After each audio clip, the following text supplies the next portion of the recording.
As ações de empresas que têm receita atrelada à inflação, elas são uma forma de proteção ou risco para o investidor nesse momento, né, que tanto se fala da alta da inflação? Esse é o tema do vídeo de hoje, pessoal, mas antes de começar, dá um like, se você ainda não é inscrito no meu canal, inscreva-se e ative as notificações. E vamos lá, né, pessoal? Muita gente falando do tema inflação e o impacto nas ações, e algumas pessoas falando das empresas, né, que tem a receita atrelada à inflação, né, como uma forma de proteção. Hoje eu vou falar um pouquinho mais sobre esse tema aqui, né, sobre esses pontos, se é um risco ou é uma proteção, né, e ela pode ser os dois, né, dependendo de cada cenário. Como eu sempre falo, o mercado financeiro não é uma regra, né, pelo contrário, é uma ciência bem mais complexa e ampla, que a gente tem que entender a mecânica. E nesse contexto todo, né, hoje pela manhã saiu o dado, né, de inflação de novembro e a gente viu aí uma alta, né, subindo 0,89 no mês, acima do esperado, e quando a gente olha para 12 meses, né, a gente vê um número de 4,31%, ou seja, acima do centro da meta, né, que é 4%, mas temos um intervalo ali de 1,5%, então está dentro dos parâmetros. Entretanto, a gente está vendo uma pressão inflacionária e o que chama atenção, né, o que preocupa os investidores, ainda mais nesse momento de juros extremamente baixos, é a inflação de alimentos, que a gente viu aí um movimento de alta, né, novamente. Inflação no mês subiu 2,54%. E por que é tão importante a gente olhar para alimentos? Porque o IPCA, né, é uma cesta. Uma cesta como um todo não reflete a vida da maioria das pessoas. Quando a gente fala das populações com renda menor, né, alimentos têm um peso muito maior e isso acaba impactando, né, a vida dessas pessoas. O Banco Central olha muito para a inflação de alimentos. Então, uma alta aí na inflação de alimentos pode preocupar no sentido de aumento de juros, né? Ou o Banco Central começar a sinalizar aí que pode elevar juros, ainda mais nesse momento, né? Que os juros baixos estão ajudando a retomada econômica. Então, por isso é tão importante, por isso os investidores e o Banco Central ficam tão atentos a esses números aqui, tá? Então, isso aqui é importante, sim. Mas vamos lá, né?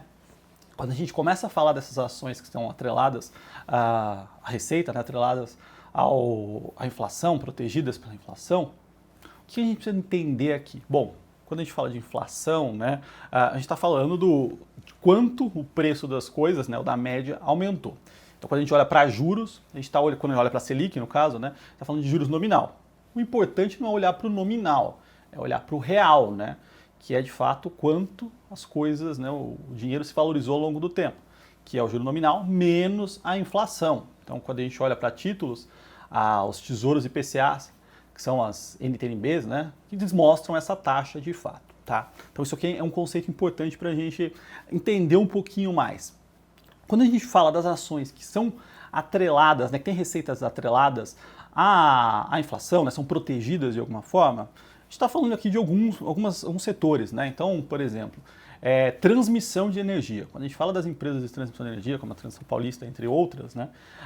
Elas têm um ativo que está lá, um ativo regulatório, e ela é remunerada, né, pelo valor daquele ativo. Ela tem uma taxa de retorno e, independentemente, né, 99% independentemente da energia transportada, do volume, do preço, ela tem a receita dela ali esperada já pelo contrato, quantidade de anos. Então aquilo é muito previsível e reajustado, né, pela inflação. É um fluxo de caixa ali bem previsível. Quando a gente fala também de outras empresas, de outros setores, né, a gente pode falar das rodovias. Rodovias sabem, né, ou está estimado, dado um fluxo natural e um ano com Covid, o fluxo de carros não se altera muito, né, é bem previsível. Então sabe-se quanto uma rodovia vai ganhar, sabe qual vai ser o fluxo de veículos, o que ela precisa fazer para manter a operação e qual o valor do pedágio reajustado pela inflação. Shoppings também podem ser entendidos dessa forma, né? Grande parte dos shoppings tem uma receita ali fixa, grande parte da receita é fixa, né? E ela é reajustada pela inflação. Então você tem empresas, né, que você consegue saber exatamente, né, como é que vai ser o fluxo.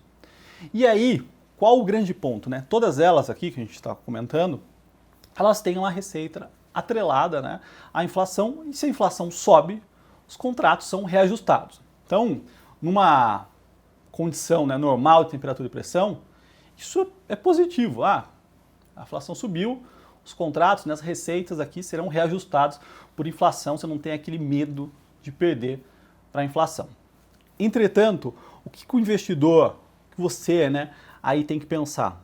Como o mercado, né, como os grandes investidores olham para esses ativos. E o que tem de característica comum, né, entre essas empresas aqui? Elas são previsíveis.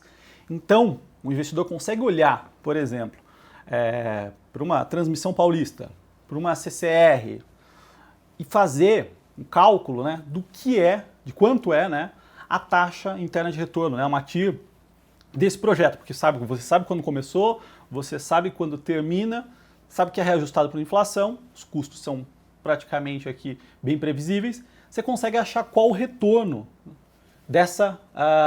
desse projeto, né? Pensa numa rodovia, uma única rodovia que tem 20 anos de concessão. Você sabe exatamente quanto você vai ganhar. E aí você consegue achar essa taxa, que é uma taxa interna de retorno. E essa taxa, né, falando dela real, ou seja, ela é ajustada pela inflação, né, ela tem a proteção da inflação, ela pode ser comparada. E aí o grande investidor faz o quê? Ele sempre olha como está as taxas, né, dos títulos públicos, e no caso o IPCA+, que é, por exemplo, uma NTNB, né, e compara com a taxa de retorno de uma dessas empresas. Logicamente, que uma NTNB, ela tem que render uma taxa inferior, né, ela é o parâmetro, o ativo livre de risco, entre aspas, né, nessa comparação, versus uma empresa. Uma empresa tem risco de execução, entre outros riscos. Então a empresa, né, quando a gente faz essa taxa, esse cálculo dessa TIR, ela tem que estar acima de uma NTNB. Então elas são negociadas juntos, elas são muito correlacionadas. Quem quiser pegar um gráfico e comparar a taxa da NTNB longa versus uma empresa de transmissão de energia, ou um shopping, ou uma concessão, vai ver muito próximo essa correlação. E qual o grande ponto que o investidor tem que tomar cuidado, né, que pode ser um risco? É que uma elevação muito alta da inflação, isso acaba impulsionando, né, ou acaba mexendo no Banco Central para um aumento de juros.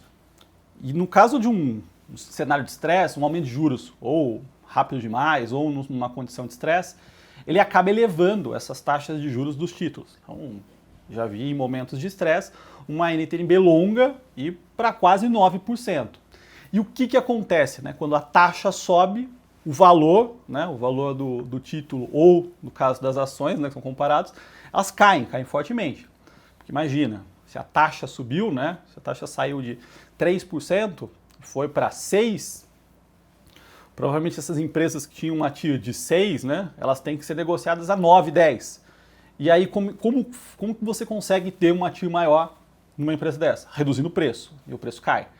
Então, tem que tomar um cuidado com essas empresas, porque elas não é uma relação direta, né? Até certo momento tem uma proteção contra a inflação, né? A receita sempre vai estar protegida contra a inflação. Entretanto, elas podem cair em função desses ajustes e essa correlação que ela tem com a curva de juros. Por isso que muitas vezes é bom olhar para empresas que têm receita em dólar, né? Então, empresas dolarizadas, de commodity, Petro, Vale, que tem que praticamente a receita está atrelada ao mercado externo ou ancorado, como o caso da Petro, são muitas vezes mais eficientes nesse momento de uma elevação de inflação e muito rápido, tá? Não é o caso, mas uma das coisas mais importantes para o investidor é ter cautela, né? Saber o que está fazendo, sabendo quais riscos ele está correndo, porque o mercado é uma grande assimetria, quanto eu tenho para ganhar versus quanto eu tenho para perder.